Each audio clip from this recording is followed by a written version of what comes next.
The people in the village we are very good. I think I'm going to do myself.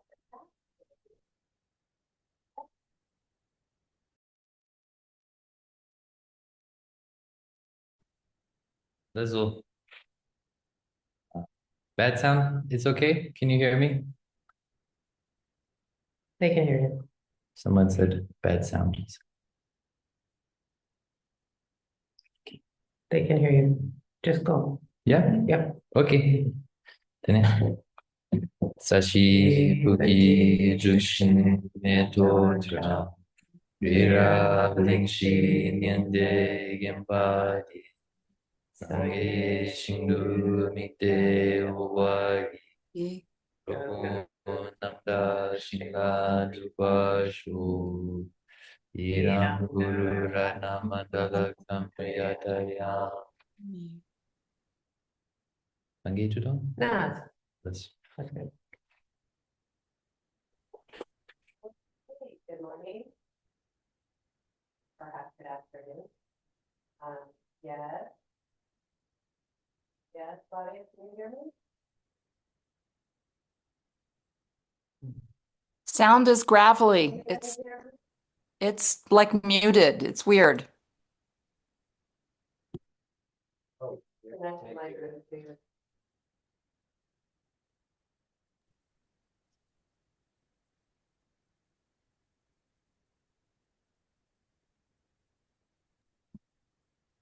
How's that? Good. Much better. Sorry, I was connected to my Bluetooth headphones. Sorry. As I was saying, good morning, good evening, perhaps good afternoon. Thank you for coming. This is ACI Course 10, Class 2.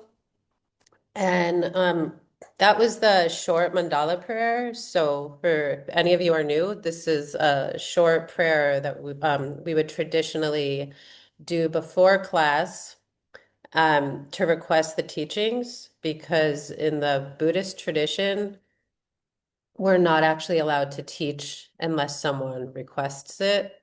We're not allowed, it's called proselytizing.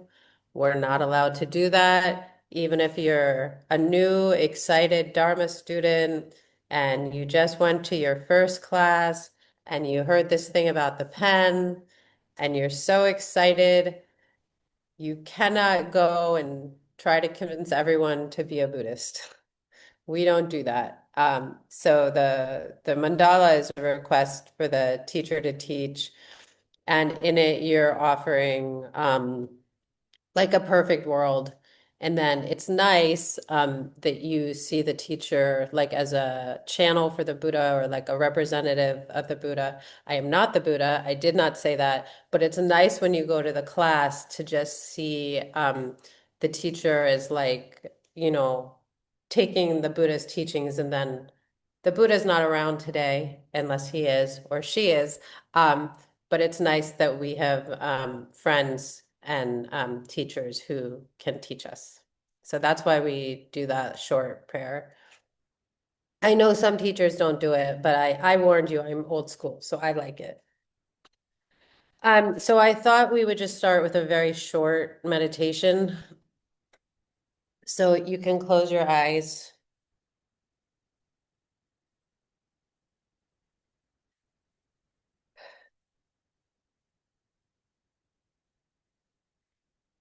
Try to get comfortable and let your breath settle for a minute.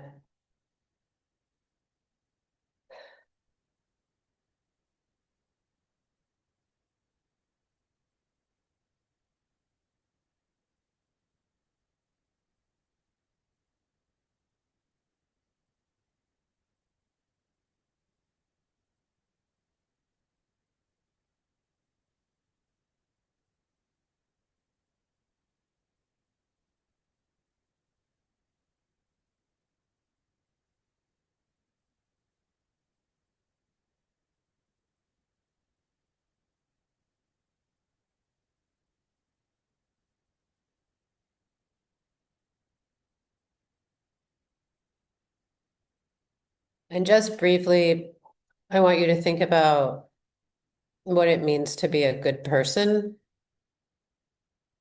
We often, if you've been to a few Dharma classes, you'll hear your friends say, "Oh, that person is such a bodhisattva."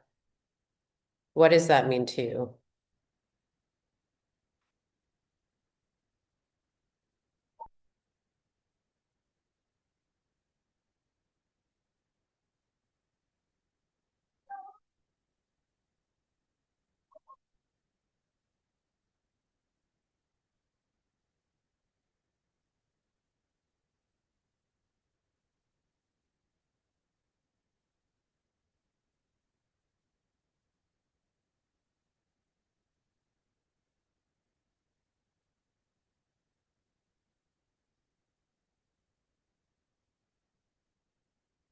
Okay, you can open your eyes. There's like, I don't know, it sounds like 30 dogs outside my window have suddenly turned into wolves. I don't know if you guys can hear, but uh that's what was happening during my meditation. Oh my goodness. And then I like it when people turn their cameras on because otherwise uh I'm only talking to the people whose cameras are on, and then I don't know like if you guys are understanding what I'm saying, or if I see a puzzled look on your face, then I'm more likely to explain something further. It's nice to see people smile or laugh at my jokes. So if you're not in bed, and you'd like to turn on your camera, I would invite you to do so. Who is? Michael? Michael Wick? Michael Wick, are you here? Where's Michael Wick? No. Show me how to see Michael Wick. Say hi to Jack or Jack's. Yeah, I'm here. Hey. Oh, hello. Where is Oh, he? hi, hi. Oh my gosh, it's so nice to see you. So, when people talk about a bodhisattva, in the old days in New York, Lee knows what I'm talking about. When we would say, "Who's a bodhisattva?" everyone would look at Michael Wick. Um, Michael is a very long-term Dharma student, and I don't know why he would come to my class. I went to many, he does not need my class, but thank you for coming. I took many ACI courses with Michael when Geshe-la was in three-year retreat between 2000 and 2003. And Michael was like just such a huge help to me when I was a young struggling, depressed Dharma student. And I'm very grateful to Michael for all of his kindness and for housing me many times. And oh, now I'm going to cry. Taking care of me when I was very sick with kidney stones and other assorted ailments when I was in my 20s. And if you ever get a chance to go to New York, you should find Michael and watch him and just try to behave like Michael Wick, and your life will be good. And now I will stop embarrassing Michael. But thank you for coming, and it's very nice to see you. Hmm. So this class today, last class was meant to depress you a little. Maybe I was too cheerful, but this class is meant to get you excited about bodhicitta. So for those of you who are new, I'll just do a brief explanation of bodhicitta, and then we'll get more into it later. So don't be confused. I promise to get more into it. But bodhicitta is the wish to help all beings. It's the wish to get enlightened, to become a Buddha, to become this magical, special being that has perfect wisdom and the power to help you. And they want to do that so that they can help everyone around them. It's not just a wish to not have a bad day anymore for themselves. They don't want any of us to have a bad day anymore. So that's essentially what a bodhisattva is. And then bodhicitta is the state of mind that a bodhisattva holds. And we'll get much more into it in this class. Um, and I'll be honest, and I will never check the chat. So if you're asking a question in the chat, by the way, I can't teach and check the chat. So I think we'll have some time at the end of this class to answer questions. Okay. This particular class is a little difficult for me to teach um, because in this class, Geshe-la talked about the direct perception of emptiness, what happens when you perceive emptiness. And he talked about what happens when you get bodhicitta. And so I'm basically going to be like a blind person trying to describe the color red to you. But I'll do my best to pass on what Geshe-la taught. You know, some things like are easier for me to talk about. This is a little difficult because I haven't directly had this experience, but I'll do my best to share with you what I've learned. So we talk about five paths in Buddhism. So, you know, look, you're gonna learn like the two truths and the three jewels and the four Arya truths and the five paths and the six yogas and the seven branches and the eightfold path and the nine steps of meditation and the 10 bodhisattva bhumis. I could keep going. Um, this one is the five. And Galukpas, we really like these numbered lists, but this is a list that applies to all schools of Buddhism. And these are like five realizations that you have from the day that you first open a Dharma book until you become a Buddha. And I remember when I first started studying, I was fascinated with these lists, any list that could tell me what the steps were to get from where I started to where I'm going to end. Um, so the first one, oh, I'm going to show you a picture of Wilbur. First of all, if you guys were here last class, I talked about Wilbur. I just want you to see, some of you asked me if you could see Wilbur, so I'm going to show you a picture. Can you show Wilbur? No, yeah, that's Wilbur, in case you guys were wondering about my smelly, beautiful dog. This is who gets me into all sorts of trouble. This is Wilbur. Okay.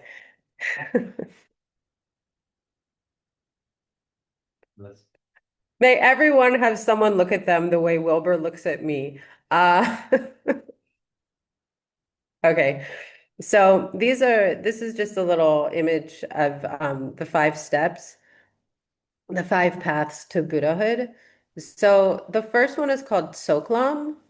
Everybody say Tsoklam. So Tsok means to gather or to group or to accumulate. And Lam is path, and you'll see in the photo here that there's a Lam everywhere. So Lam is path. You'll see Lam in the term Lam Rim, in case you're familiar with that. It's the same Lam. So the first one, the first path is called Tsoklam. So this is essentially real renunciation. This is the feeling that this place that we got born into uh, and where we live, something just isn't quite right here. That's kind of an inkling of what renunciation is. And the realization that no matter how much stuff you gather and how many promotions you get, or how beautiful your partner is, or how healthy you are, it's the realization that you will lose all of it. And it's the realization that no matter what you get, you can't be satisfied. So, you know, one day you want something and you work really hard and you save up for that thing. Say it's a car, like a BMW. I don't know. All my friends in Sedona have BMWs. So you get the BMW after working really hard for that BMW. And then like on the third day or something, your brand new perfect windshield gets struck by a pebble. And now you have a crack in your windshield.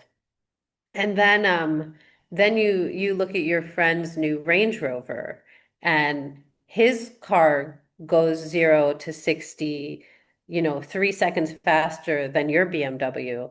And now you're like, why'd I work so hard for this BMW when my friend has a better Range Rover? You see, no matter what you get that you think is going to make you happy, or no matter what you get that you think is the best, you will always find something better. You'll cease to be satisfied with the thing that you worked so hard for. This is samsara, and that realization is renunciation. Okay. Geshe-la always likes to say it's helpful. He says it's helpful if someone close to you passes away, or if you have like a crisis in your life, especially if you had some sort of crisis when you were younger, because it wakes you up to the reality around you and the understanding that things just don't work out here. And you may say that's depressing, but that is reality. If any of you can point to one person you know who didn't die or who isn't getting older, I would very much like to meet that person. Otherwise, you have to realize that this is the nature of where we are. This is the nature of our realm, and it's bad. And we should want to get out of it. Okay. And that's what renunciation is. It doesn't mean you have to sell all your stuff. It doesn't mean you're not allowed to have a nice job or a nice wife or a nice place to live. It's just the understanding that those things are temporary and they can't lead to ultimate happiness and that you will lose them. Okay.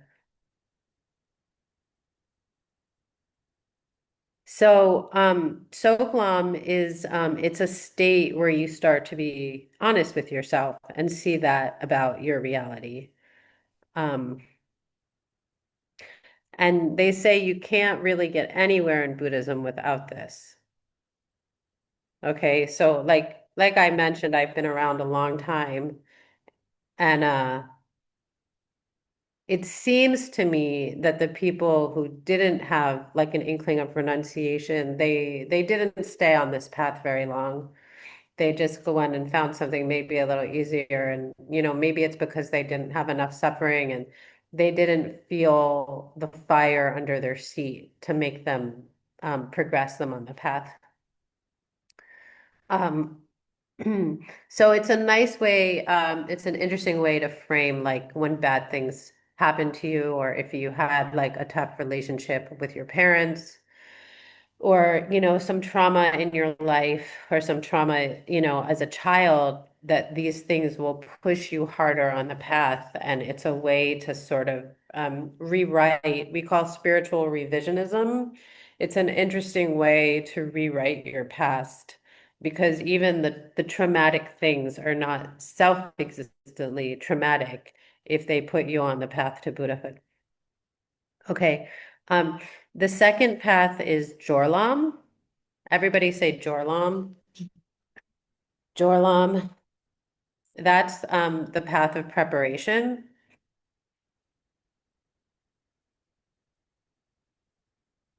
So this is where you start to get a good intellectual understanding of emptiness. Okay, so you've got renunciation, and now you're really starting to study emptiness. You haven't seen emptiness directly, but you have a good understanding of it. Or you're starting to study emptiness a lot. You're starting to study the pen. Maybe you're going to mixed nuts classes and losing your mind because the emptiness teachings are so complicated. But you're trying really hard to understand this pen thing, or you're trying really hard to understand the two husbands in the kitchen thing. Okay.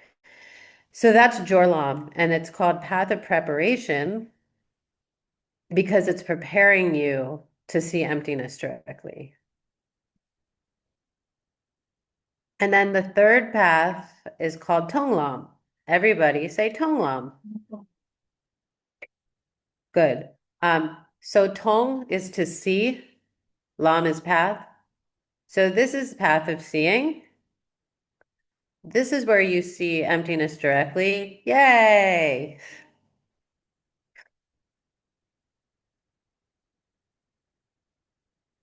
And then you come out of the direct perception of emptiness, which only lasts, they say, about 20 minutes. And then you have some remarkable things happen that we'll talk about very shortly. And then the fourth one, the fourth path is called Gomlam. Everybody say Gomlam. Gomlam. So the word Gom can either mean, depending on how it's spelled in Tibetan, it can either mean to habituate or it can mean to meditate. So here it means habituate, which is to get used to something. So on Gomlam, you're getting used to the understanding of what you saw when you saw emptiness directly. And then typically they say this path, Gomlam, it lasts for 7 lifetimes.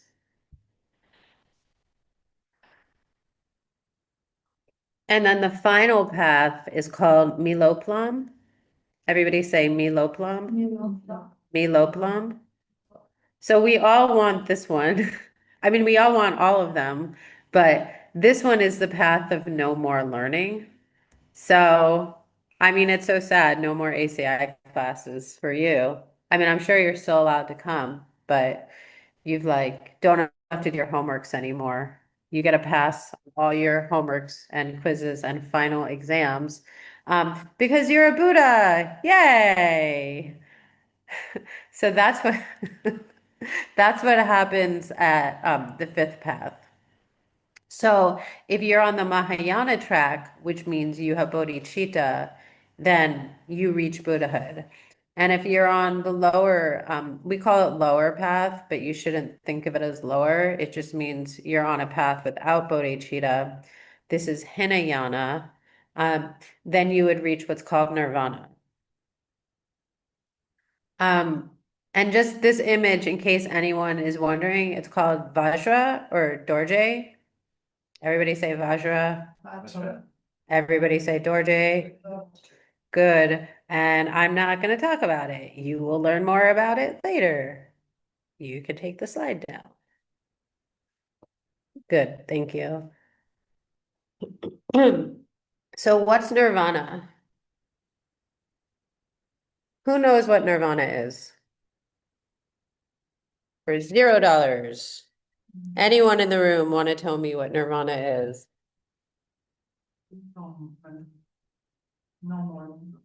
Yeah, it's like the state where you don't have any more negative emotions or mental afflictions. So the definition is that you have eliminated your bad thoughts in their entirety. They're gone. They're finished. That sounds nice to me. So the stopping of these bad thoughts depends on realizing one by one the 4 Arya truths. So the stopping of these thoughts depends on realizing one by one the 4 Arya truths. So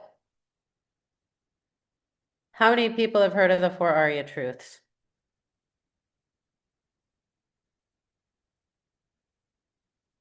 Some of you, good. Okay, so for those of you who haven't, so these are things you understand after you see emptiness directly. So I'm gonna talk a little bit about the seeing emptiness directly first, so you guys aren't confused. So I taught you guys about the pen last week, right? And maybe you thought about it. Maybe you've never heard it before. Maybe you've heard it 1,000 times. Um, but that doesn't mean just because you have an intellectual understanding of emptiness, it doesn't mean that you've had a direct perception of emptiness. Those two things are like a bazillion miles apart. They're like we're on one end of the Milky Way of having not seen emptiness, but having an intellectual understanding. And then in Arya, which is someone, or in Tibetan Pakpa, someone who's seen emptiness directly, they're on the other side of the galaxy from us. Okay. They have had a direct experience, a direct communion with emptiness. Okay. And we'll talk a little bit more about that later. So immediately after you see emptiness directly, they say for the first 24 hours, you experience what's called, what I referred to before, the four Arya truths. Um, and these can only be perceived by an Arya after they've seen emptiness directly, in the immediate aftermath of having seen emptiness directly. Um, So after you see emptiness directly, you you are able to understand the contents perfectly of all the 300,000 Buddhist books in existence. You literally don't have to take it. I said you don't, I was joking, but you literally don't have to take any more ACI classes if you see emptiness directly because you understand all the teachings perfectly. And then once you get used to that, once you get used to these four Arya truths, then you land yourself at the end of the path of habituation. So on the path of habituation, like I said, you're getting used to what you saw when you saw emptiness directly.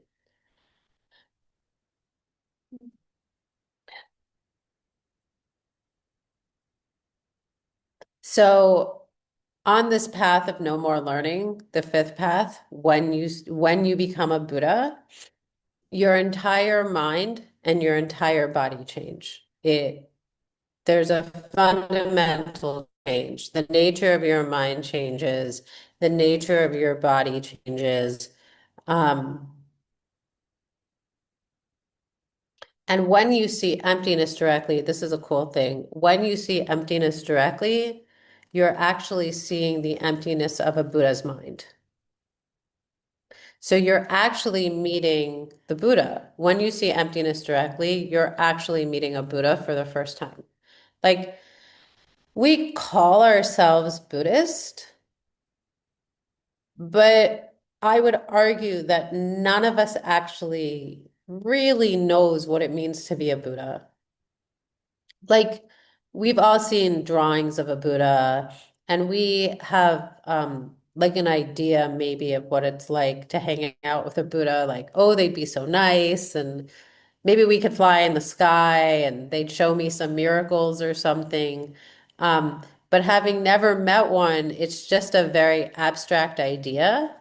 And and frankly, none of us really know that Buddhas exist. Like you haven't had like a direct experience of meeting a Buddha in that form. For sure, 100%, no doubt. Don't tell me your Lama's a Buddha and you know it for a million reasons. I'm talking about a direct pramana, like a direct perception because you saw them directly. You get to meet that when you see emptiness directly. So that's pretty cool. And then once you become a Buddha, in the very next like millisecond after your mind becomes the mind of a Buddha, then your body turns into the body of a Buddha, and you can emanate countless bodies to countless universes to anyone who's in need because you're no longer constrained by the rules of, I would say, science in a way as we know it. Like time is a construct, time is a concept, time we would say is malleable. We would say that space is malleable. And all of it is possible because of the thing about the pen. Did any of you guys think about how this thing and this thing, did anybody think about that this week? Anyone? Good. A few of you did. Good. Thank you. So when you think about that, when you think about the emptiness of your body and the emptiness of this pen, then you can get a sense of how it's possible that you could have a body that could emanate, that could do miracles, that could go to other places and help all beings at once. And it's a big thought, okay? Like, don't just believe me because I said it. Just think about it and really think about the emptiness of your body, and then you'll logically be able to reason that this wild claim, um, miraculous claim, is actually true. I mean, Wilbur just shook his head, like, yeah, I believe you. So I remember the first time I heard Geshe-la talking kind of about the emptiness of the arm being the same as the emptiness of the pen. And I remember thinking, oh, that's how Jesus could walk on water. And I grew up Jewish, okay. But then I was like, oh, miracles are actually possible. Um, and it has to do with that emptiness of time and space. So it's something to think about. You can think more about the emptiness of your body in the next week. Okay, so I'm going to give you, actually, Jack is going to give you the technical definition for bodhicitta, for the wish for enlightenment, and then I'll give it to you in English. Yeah, you can share the screen. Okay, Tanjuki-san, Yeah. Senke Pani Shendu Chir Yandak Sope Jangchuk. Good. So, if you come on our overseas study program to India, you too can learn to read Tibetan as well as Jack. Okay, so this Tibetan means the wish for enlightenment. Well, I'll break it down for you, okay? The wish for enlightenment is the desire to reach total enlightenment for the sake of all sentient beings, okay?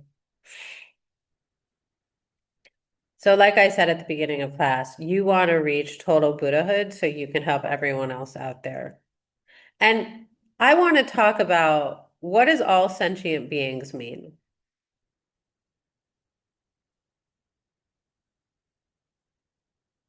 Like, how do you can take that down. How do you conceive of, how do you think about all sentient beings? Because that's a lot of beings. Like, I don't know, what's your capacity for how many people you can take care of on a given day? I want to see your hands. I want to see, don't be shy. What do you think your capacity is? Because I think mine is maybe like six. I think maybe on like a good day, like without me getting cranky, I'm like maybe at a six of I could take care of this many people before I feel like I've been pushed a little bit to my limit. You don't have to be shy. If you think it's like 100, like that's wonderful. Four, yeah, five, 15, 20, 25, five, one. Did you say one?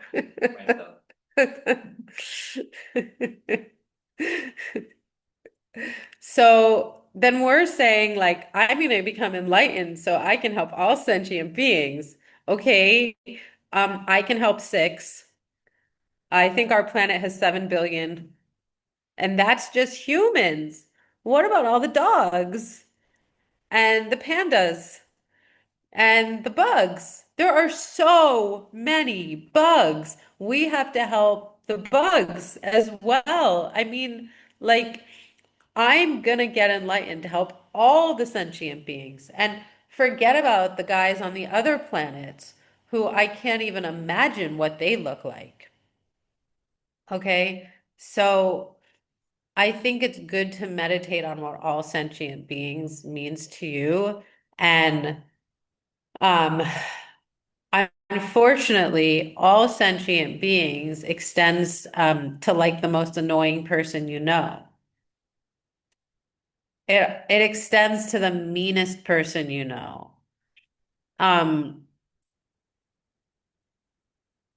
it extends to the dog that you're afraid of biting you. It extends to like the world leaders that you don't like because they're hurting people and they make you get this feeling in your chest of utter disgust. It extends to that guy too. It's all of them. So I think it's good, like, to sit down and really contemplate what all sentient beings means because we have to help all of them. And Master Shanti Deva will say, like, for your giving, for your acts of generosity, you should start with carrots and potatoes. I maybe that he like lived with a bunch of farmers, and it was like easy for them to find carrots and potatoes. He didn't say your acts of giving should start with like your eyeball or your hair. I know a lot of girls, they cut off all their hair and they give it to people with cancer and I admire that because I can't, I'm too attached to my hair. But I think it's beautiful that they do that. So I couldn't start with giving my hair, but I could easily start with like some carrots and potatoes. Okay. Um, and so it's the same sort of thing with all sentient beings that we have to stretch our capacity for how many people we think we can help and the ways in which we can help them. Because when we're Buddhas, we're helping everyone in all the ways.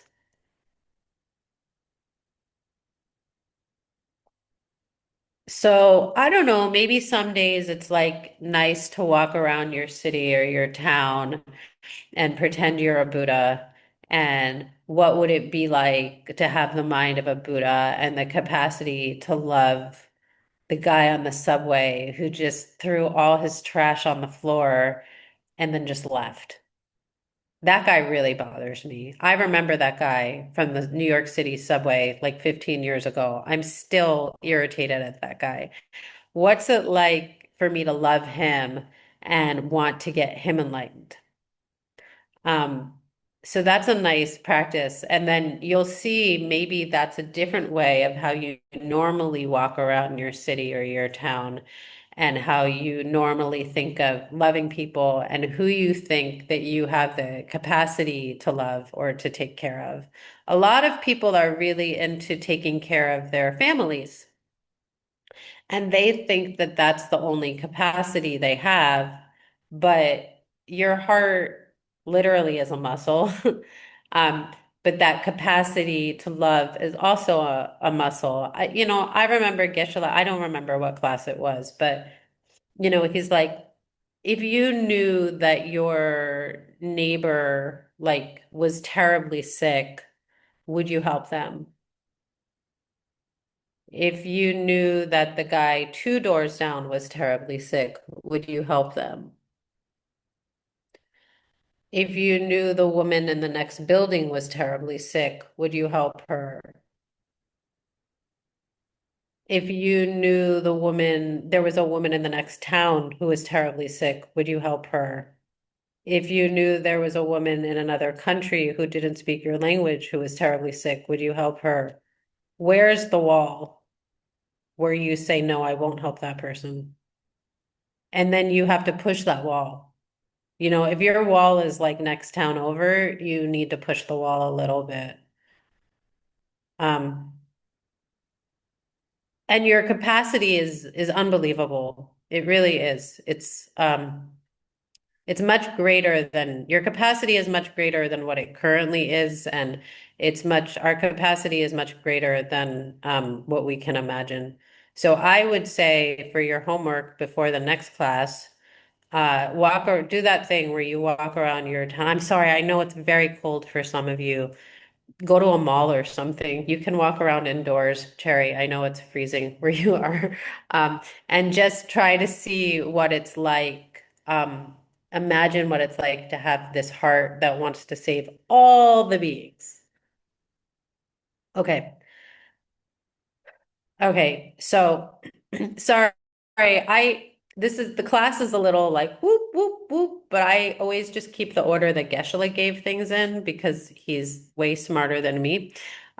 So we're gonna bounce back to seeing emptiness directly. Do you have the Nyamshak Geshe? Do you have a slide for Nyamshak Geshe? No. Okay. So there's an extremely deep state of meditation called Nyamshak Yeshe. Say Nyamshak. Nyamshak Yeshe. So this is an extremely, extremely deep state of meditation that you need to be in to see emptiness directly. So you need to be able to meditate 1 to 2 hours a day to reach this state of meditation. This is how clear your mind needs to be to see emptiness directly.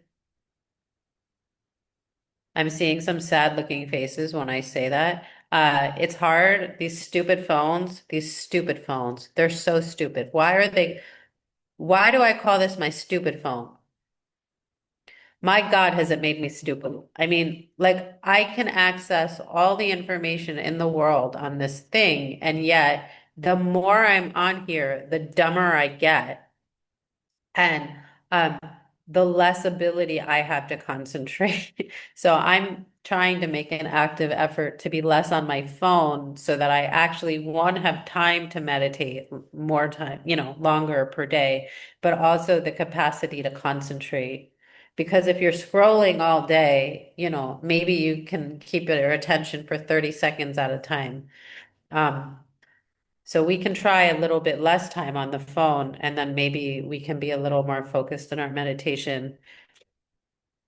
So when you see emptiness directly, they say it lasts 20 minutes, and that when you come out of seeing emptiness directly, you don't know, it could have been 10 million years you were doing it. It could be 5 minutes because time stops, because time is just a construct, it's just a concept of your mind. Time is a positive and emptiness is a negative. And when you're in communion with emptiness, you can't have any ideas of anything else but emptiness.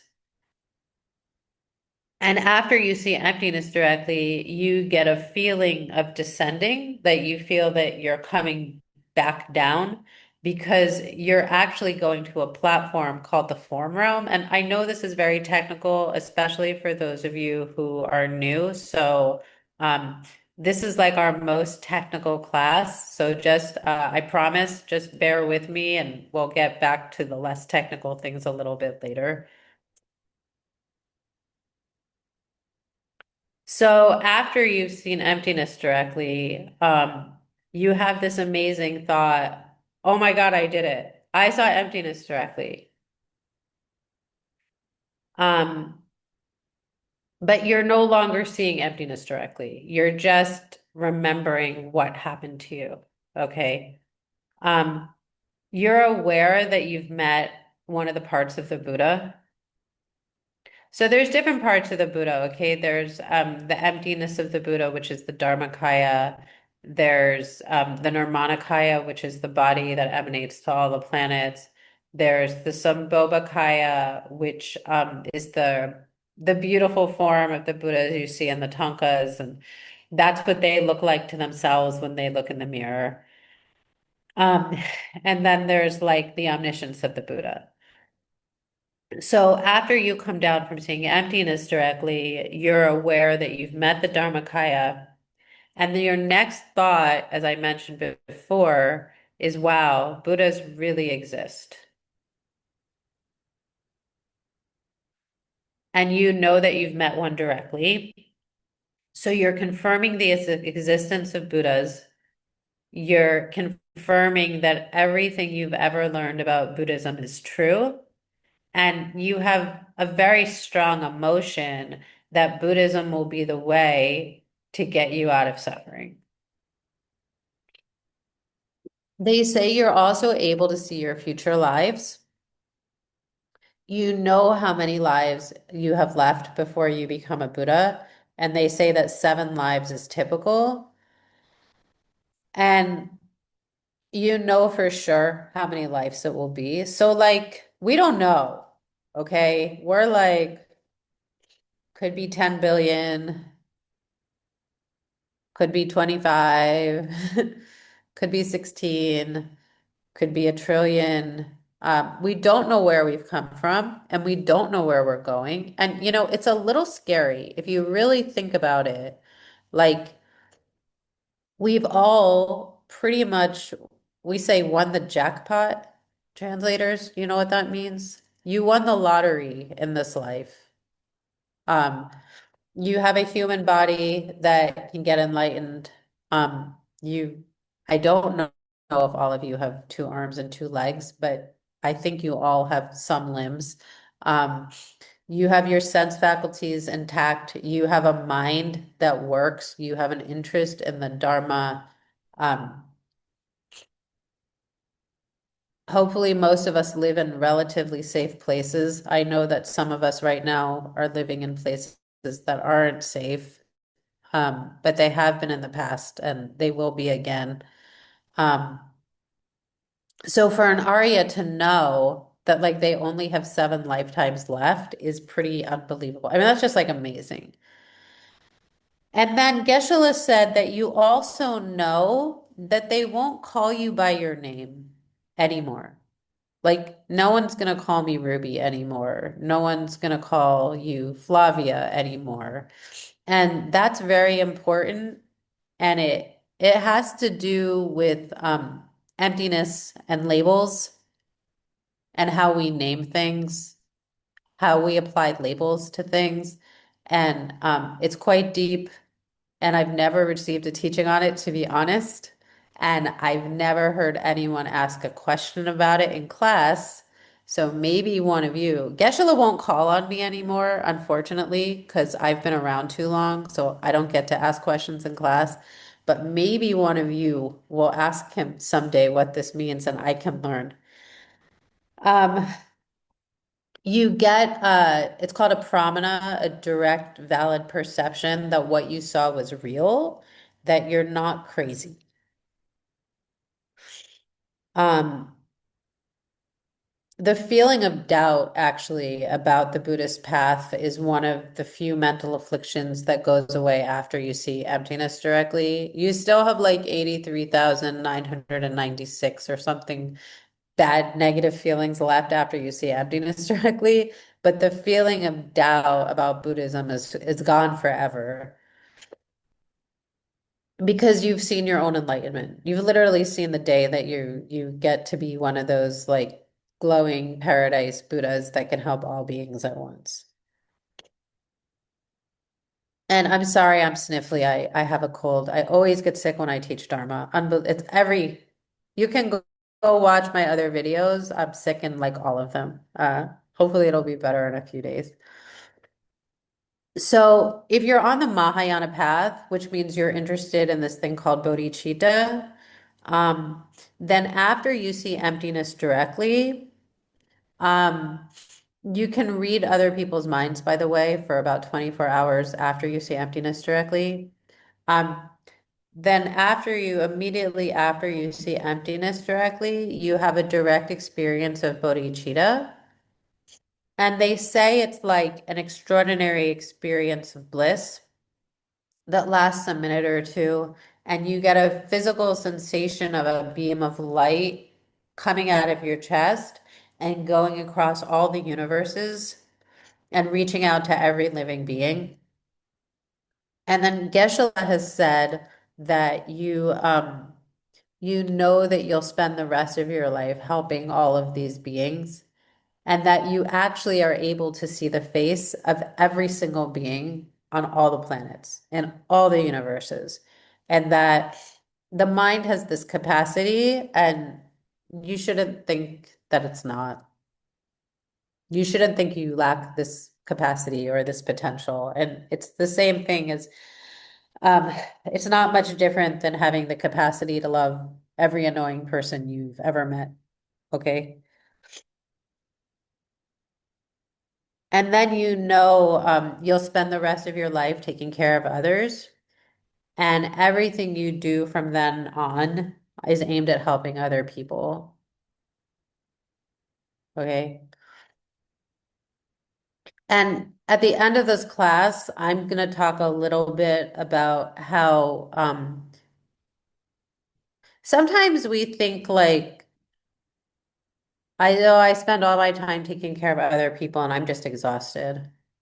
Like, maybe I want to take a break from helping so many people because they don't appreciate me. I'm tired. I'm frustrated. I'm done. I'm going to explain to you why taking care of other people is the best way to take care of yourself, but you have to wait till the end of the class. So, okay, everybody take a breath because I need some water. Translators, you can breathe and have some water.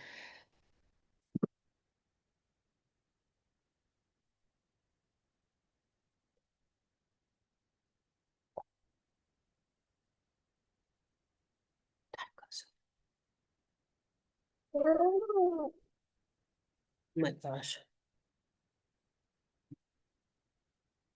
Okay. Apologies, translators. This is where I realize I have 5 pages of notes left and 40 minutes left in class. I hope you can keep up. Okay, let's do this thing. Um, so you know for the rest of your lifetimes that you'll never want for anything again. You'll have Dharma teachers, you'll have resources, money, good parents, perfect schools. You'll live in a country where you're free to practice Dharma, and you'll spend every minute taking care of other people. And it's a great relief. You feel a great sense of relief from the opposite of that feeling, which is just watching out for yourself. And look, if you're in this class, I don't know most of you. I don't even, I don't even know you most of your faces, but I can pretty much assume if you're in this class, you're not a very selfish person. I always say the people who need this class don't have the karma to come to this class. Okay. So you're already a person who's taking care of a lot of people. You're not a very selfish person, but unfortunately, if you're in the desire realm, it means you're a selfish person. And in our realm, if you're a person who thinks about other people 20% of the day, you're basically a saint, right? So we do spend a lot of time thinking about ourselves, and even in our service of others, we're often thinking about ourselves. This is the opposite of that. You will be freed from that burden, and it's wonderful. Geshe-la said you won't be a prisoner of that attitude anymore. That your heart gets released from it.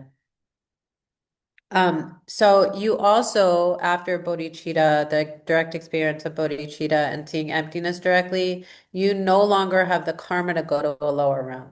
So you can't be reborn in a hell realm, a ghost realm, or an animal realm. Done, finished, impossible. You don't have the seeds anymore. So no more fear about where you're going next life, which is amazing. Okay. If I think about death, I think about a void, and it's really scary because I don't know what's coming next. Aryas, they know what's coming next. No fear. And then the Aryas, the Arya Bodhisattvas, they feel an intense urge to show other people what they've learned and to protect the books, to protect the Dharma books, because they hold all the secrets to seeing emptiness directly and getting bodhicitta. They understand that the Dharma books are a guidebook to enlightenment. And Geshe-la said that to be aware, to know for certain that you will become a Buddha is the highest form of bliss. Okay.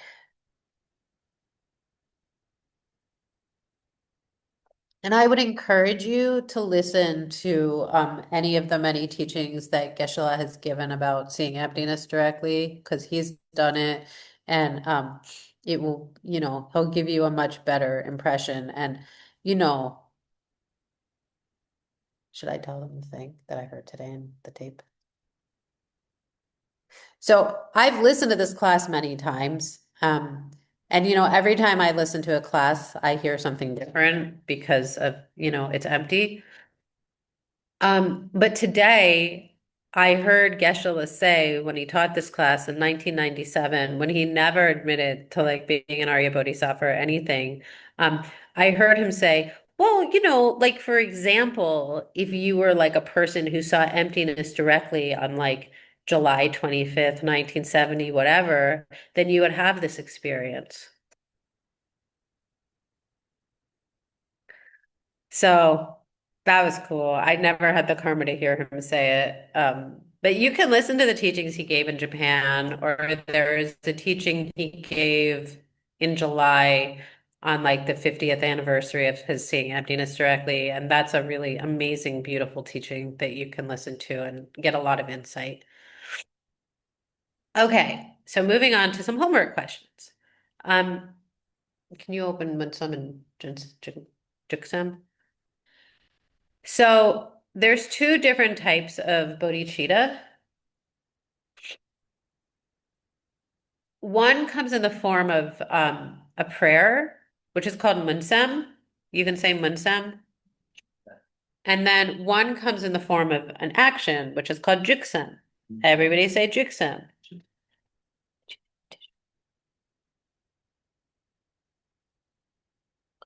I'm sorry, this is the occupational hazard of teaching when you have a cold. Okay, sorry. Um, so Munsam is the feeling that I'm going to devote the rest of my lives to helping other people. And I said lives, not life, because when you get bodhicitta, you know that you have future lives. So this is really like a prayer that I'm gonna do this. And then Jiksem, this is day-to-day bodhicitta, okay? This is the state of mind you're in as a bodhisattva when you're working for other people. And you see your day just as opportunity to help others. From this like smallest kindness all the way to teaching people how to get out of some samsara and suffering. And then you're constantly thinking, what can I do at this moment that will be the most helpful for other people? And that's what Master Shantideva was thinking after he left Nalanda. If you guys did the readings, you'll see he would like go into meditation and, oh, there's some like hungry people. I have to go feed them and then teach them Dharma. Or there's some guy teaching weird things to the king and queen, and I need to go get rid of that guy and teach the king and queen, what it really means to be a Buddhist.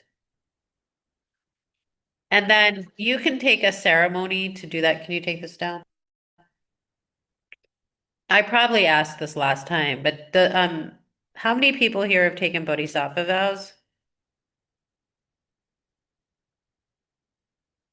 Okay, some of you, that's good. Okay. Maybe half of you have. So there's like two ceremonies you can take to get your Bodhisattva vows. So one is that you wish to get bodhicitta in the form of a prayer. And then one is that you actually get it in the form of action. So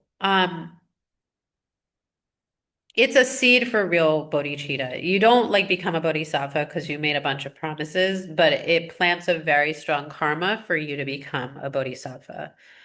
And there are commitments that you make to that relate to Juksan, that relate to this form of bodhicitta in the sense of an action and sense of actions you're taking. So, like the first one is not criticizing others or, praising yourself, which doesn't mean you can't praise yourself. There's a course on the Bodhisattva vows. You should take it.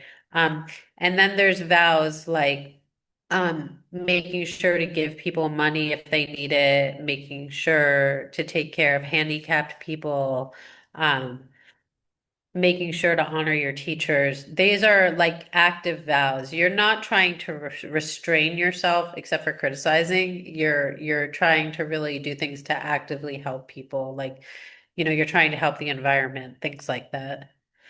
And then you also commit yourself to the six perfections, which I think we talked about last week, but we'll talk about extensively in this course. But it's, sharing with what you have with others. It's keeping your ethics.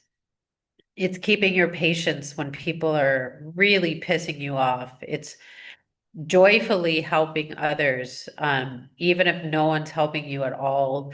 It's meditation and it's wisdom. And I wanted to say something about meditation, and that 1 to 2 hour a day thing. So, start at 10 minutes. I remember the first time I sat still for 5 minutes, and it was like, I can't even believe I could sit still for 5 minutes. Okay. Start with 5 minutes, start with 8 minutes, start with 10 minutes. Just start. And then every week you add a minute. And at the end of the year, you're up to an hour or more.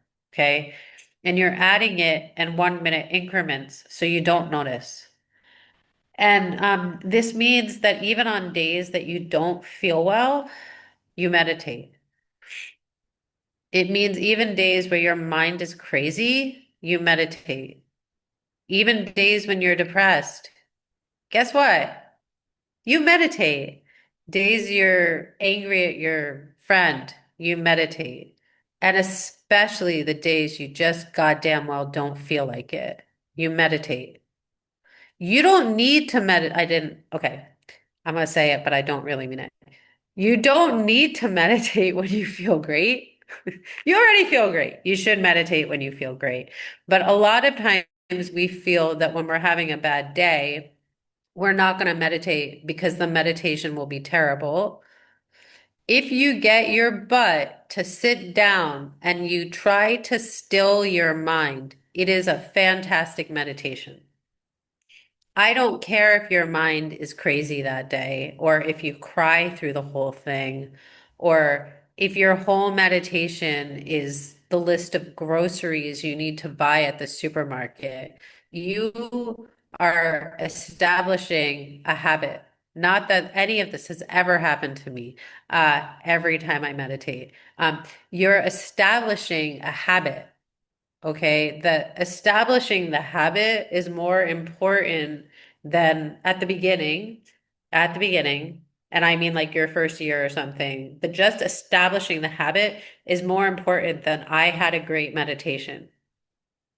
If your ass is on the cushion and you sat there for the allotted amount of time, you had a great meditation. So you can now free yourself from whatever guilt or things that go on in your mind when you sit down and you fall asleep. I have literally hit my head on the wall behind me, falling asleep in meditation. It's woken me up, is the hitting my head on the wall behind me, but I still sat down to try to do it. Okay. And frankly, you don't need to get good at things that you're already good at. You don't need to practice things you're already good at. Okay? If you suck at meditation, you need to meditate. Okay? Thank you for listening to my sermon. Okay.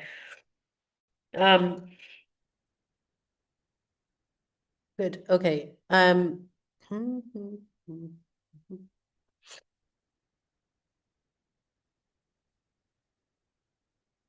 Okay, so I want to talk about karmic imprints and like I said before, and in the last class, like whatever good thing you get, you'll lose. Um, what causes that? What are the forces that cause you to get a good thing to begin with and then to lose the good thing? What are the causes for having parents and then having parents die?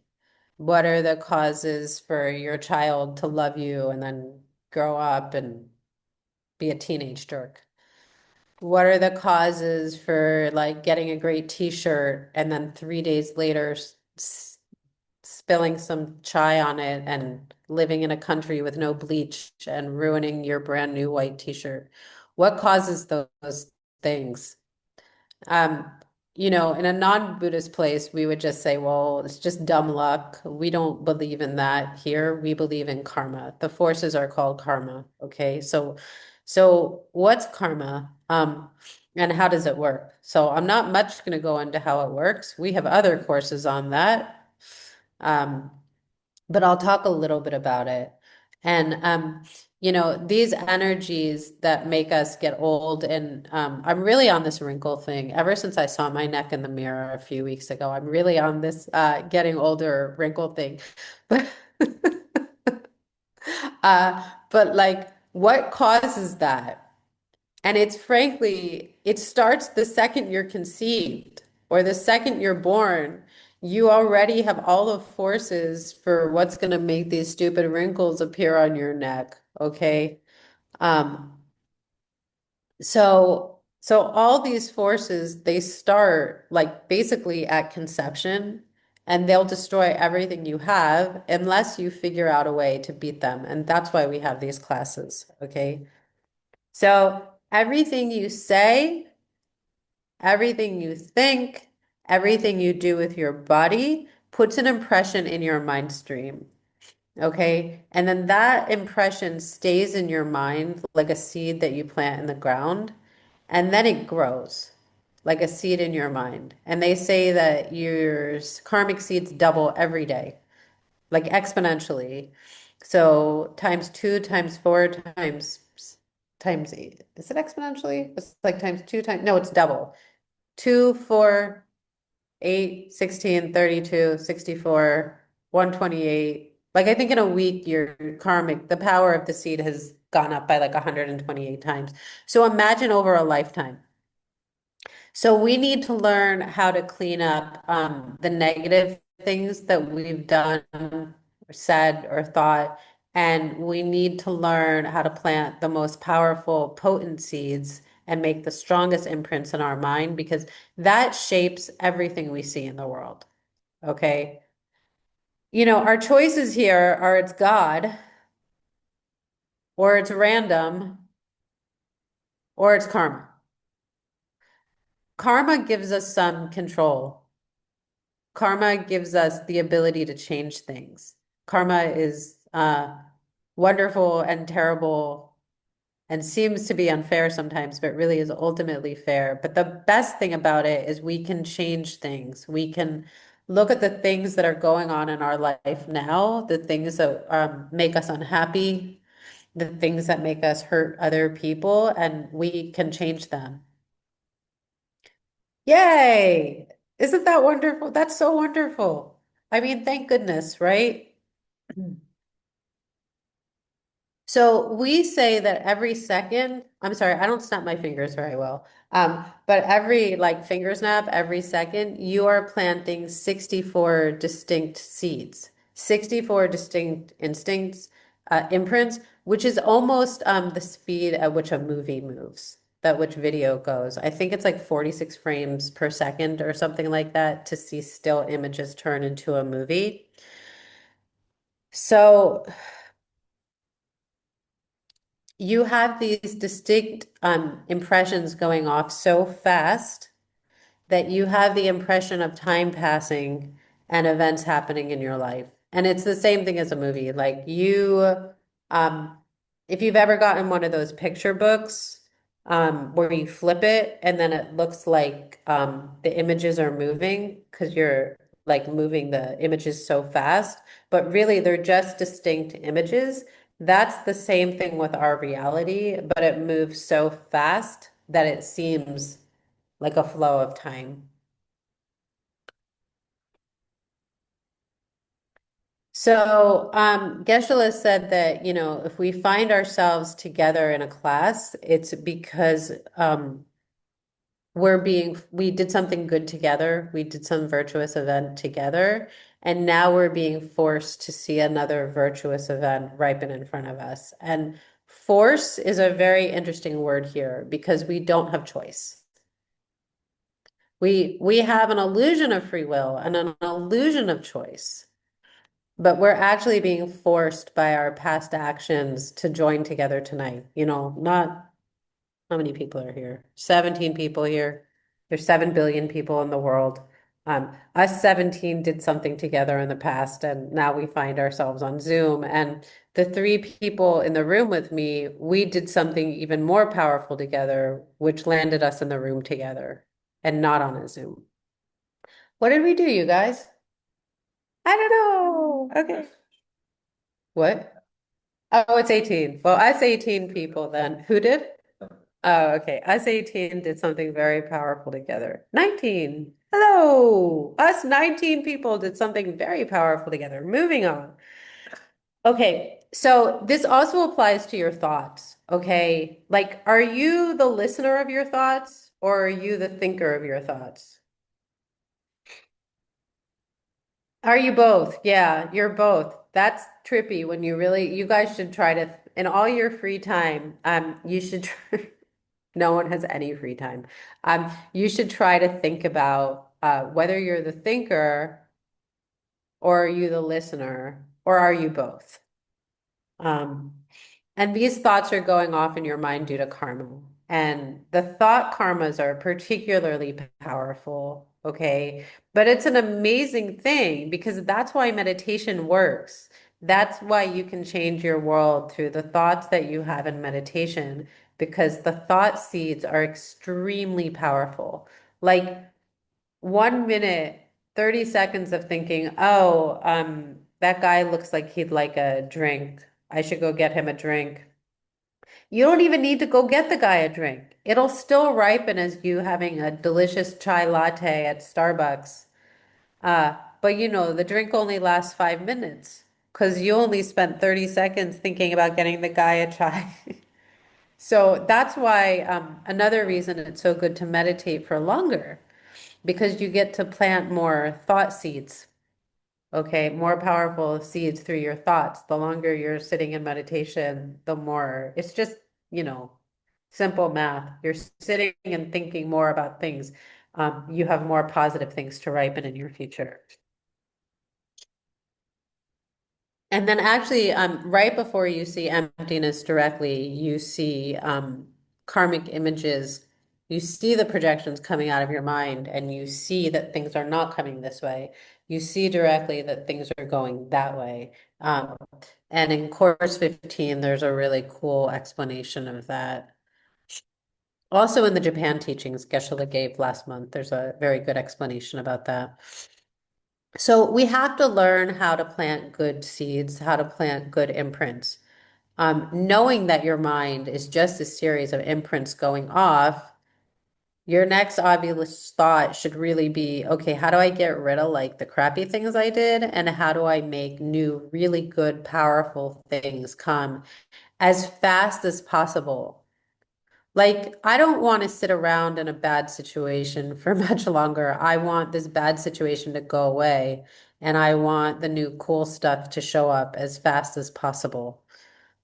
Because you're also a sentient being, and it's okay for you to be happy and to get what you want and for you to get what you need, okay?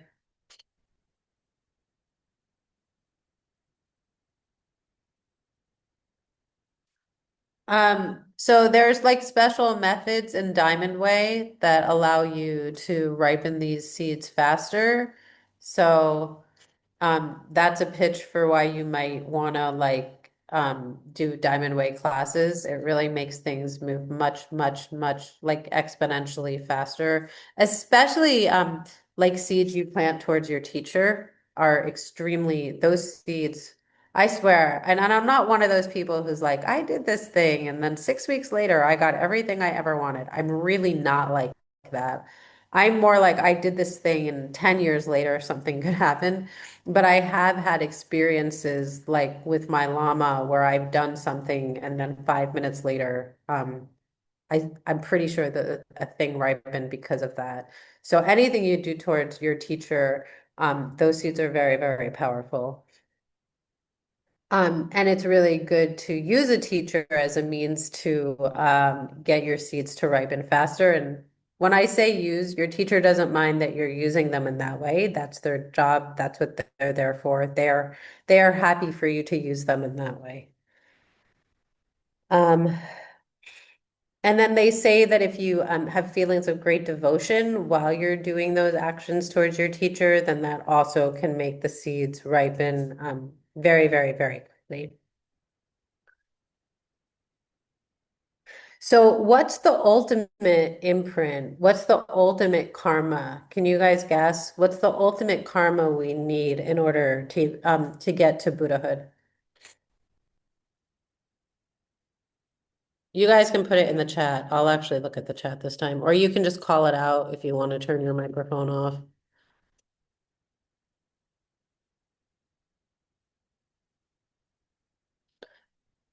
Yeah, think about the theme of this class. What's the theme of this class?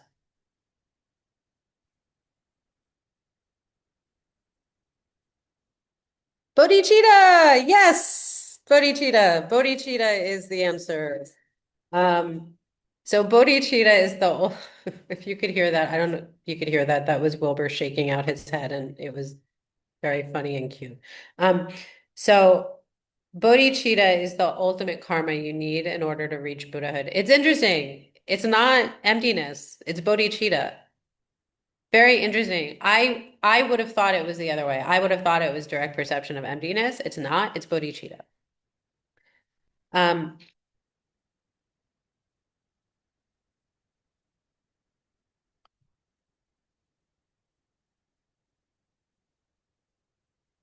So, one cool thing about Buddhahood and your paradise when you become an enlightened being is that every detail in your paradise is total bliss. So, Geshe-la said you should imagine all like the most bliss you ever had in your life, the most pleasure you ever had in your life, and then multiply it by everything in the world. And that's how you feel when you're a Buddha.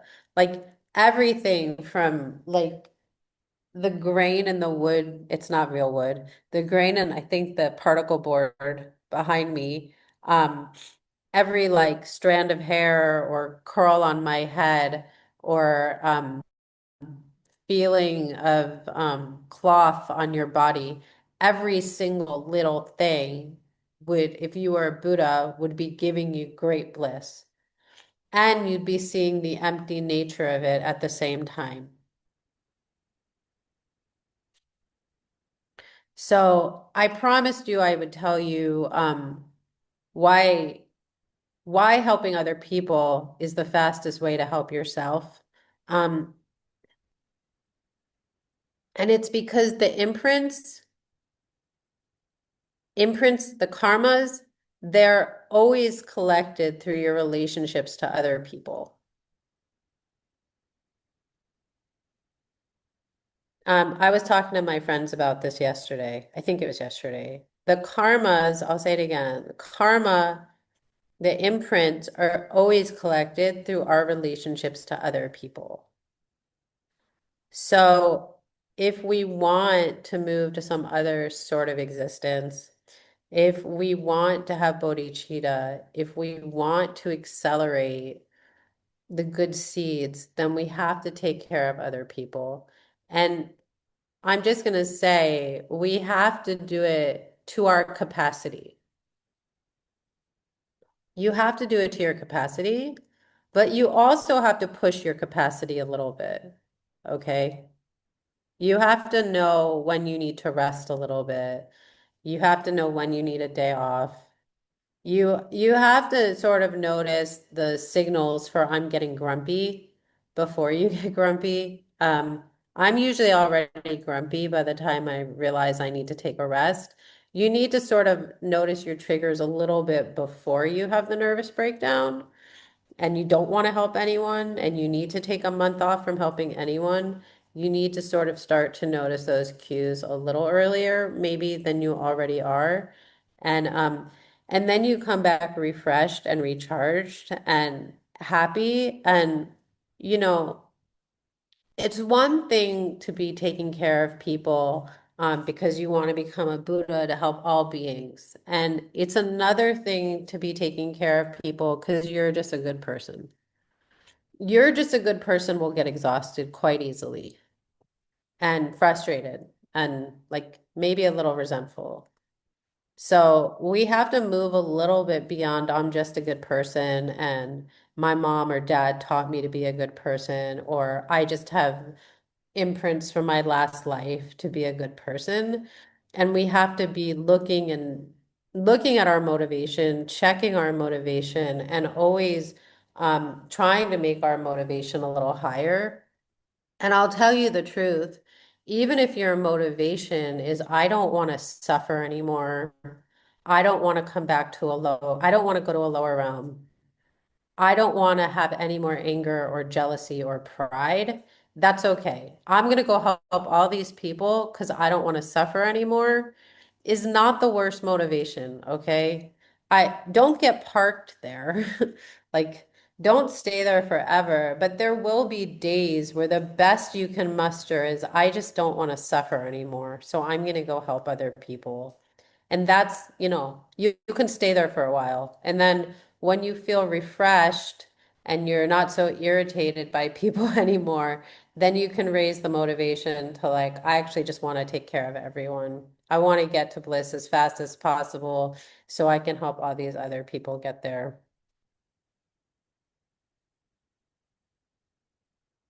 And I miraculously ended early. This has never happened in the history of me teaching ever. Yulia is applauding so she can go to bed. Um, does anyone have any questions? We have like 8 minutes for questions. Yeah, Cherry. Hey, Rebecca.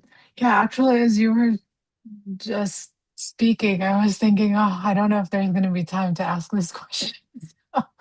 Um, yeah, I was thinking about helping, right? So I feel like you can't help everyone because Mhm. sometimes if you help this other person, it may not be good for you or them. You know what I mean?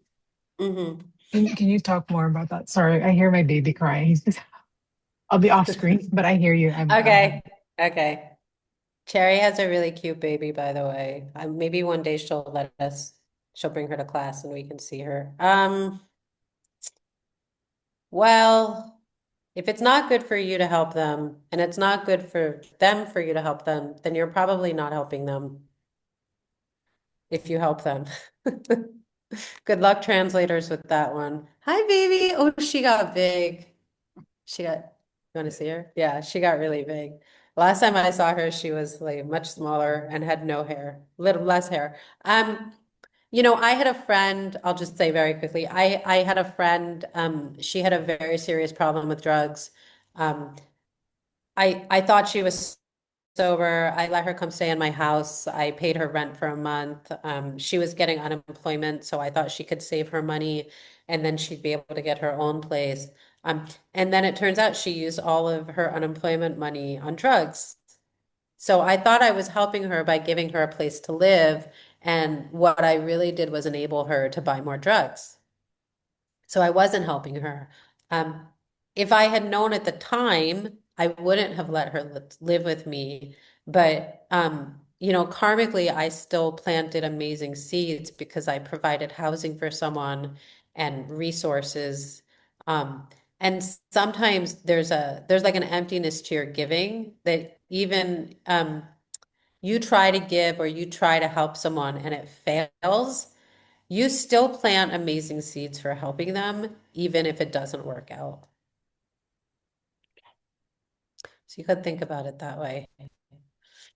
Lee? Yeah, thank you. Thanks for teaching. It was great to hear a lot of that again. So you said that the karmas are always collected through our relationships to other people, but what about other beings? Yeah, all beings. All beings. Yeah. Okay. Okay. Yeah. Okay. Like if you do like prayers for hungry ghosts or something, or Okay. you feed your cat, or I know you took Okay. care of your cat for like 10. Yeah, it doesn't have to be people. Okay. I think maybe Okay. I said people, but yeah. Okay. Yeah. Thanks. Yeah, sure. Anybody else? You can, if you're shy, you can write the question in the chat.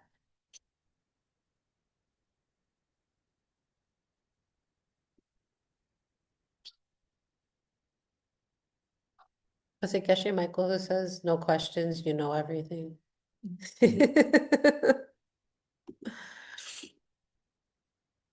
Okay, great. Miraculous. I cannot believe I managed to finish under time. Let's just do like a really short meditation and then you guys can go.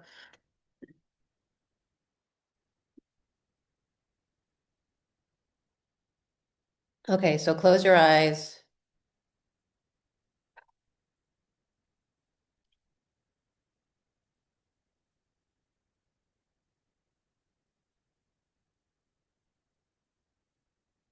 And then think about an act of generosity that you did this week. Maybe you taught someone something, or you fed your baby, or you went grocery shopping for your neighbor, or you gave a ride to someone. Just any like act of generosity this week.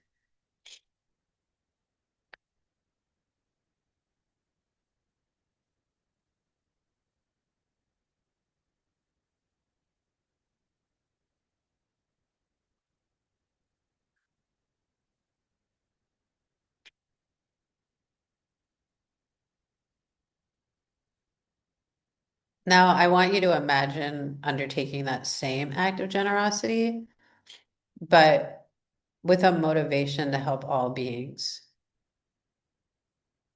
What does that look like to you?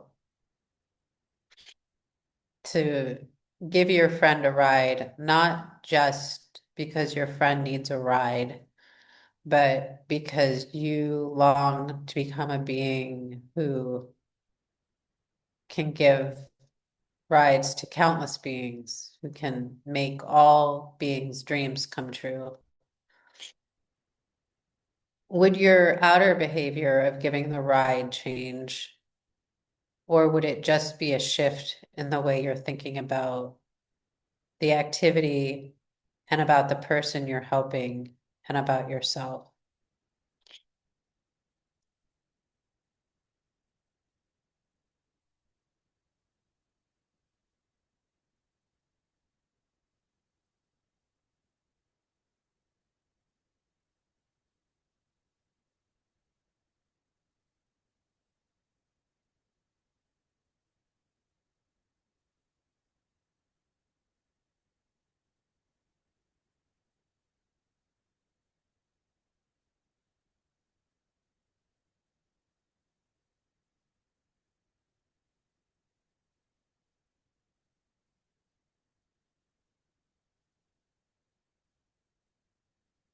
And then just for 1 second, see, did you feel a shift in your body somewhere? Like when you think about doing this thing for all beings, do you feel maybe more of a feeling of openness in your heart, or like less grasping in some way? See if it manifested for you somewhere physically.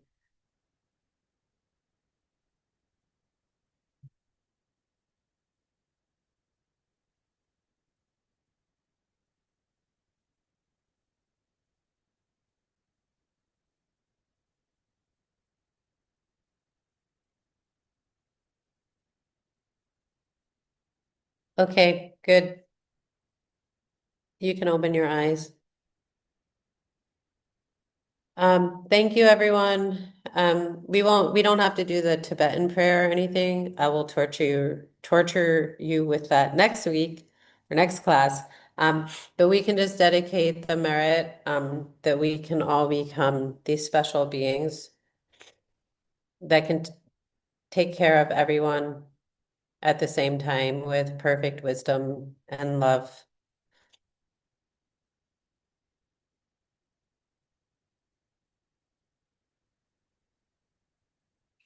Thank you. Thank you, translators. Thank you, ACI. Thank you, tech people. We really appreciate you. And we'll see you Thursday.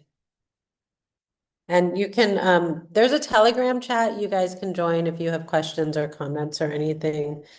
And you can also email me directly if you need to talk or anything. Okay, see you Thursday. Bye.